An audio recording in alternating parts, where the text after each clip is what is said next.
May grade 1 ka bang anak at hanggang ngayon ay hirap na hirap ka kung paano mo mapapabasa ang iyong mga anak? Don't worry dahil bibigyan kita ngayon ng isang technique o strategy para makatulong sa iyo at sa iyong anak. Madali lang naman po yan. Ang unang-una po nating gagawin ay ituro po sa kanila ang tunog ng bawat titik. Wag na wag po muna natin sa kanilang ituturo ang mga letter names hanggat hindi pa po nila alam ang tunog ng bawat letra. Dapat ma-master po muna ng inyong mga anak ang mga tunog ng letra. Kung sa tingin po natin ay na-master na nga po talaga ng inyong mga anak, alam na nila ang mga sounds ng bawat letters, saka na tayo magpo-proceed sa pagtuturo ng mga letter names. Ano po?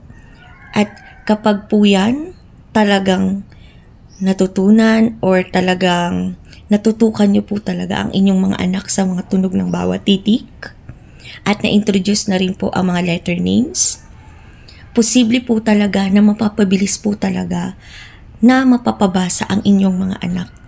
Patience is the key lang po yan, parents. Wala pong batang mahina. Kailangan lang po talaga nating maging matyaga. Dahil po may mga bata po talaga na late bloomer, may mga bata rin pong mabilis or tinatawag din nating mga fast learner. Kaya kailangan lang po talaga natin ng mahabang pasensya at kailangan lang po natin ma-boost ang interest nila. Kung sa tingin po natin mabilis silang maboring, kung gusto po talaga nating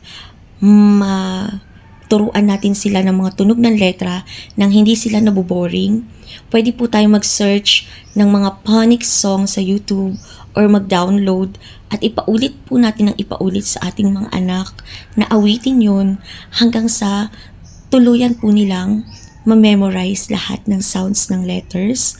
At saka may mga letter names din po na mga awit para po matandaan din nila yung mga letter names kapag na-familiar na po nila yung mga tunog ng mga titik.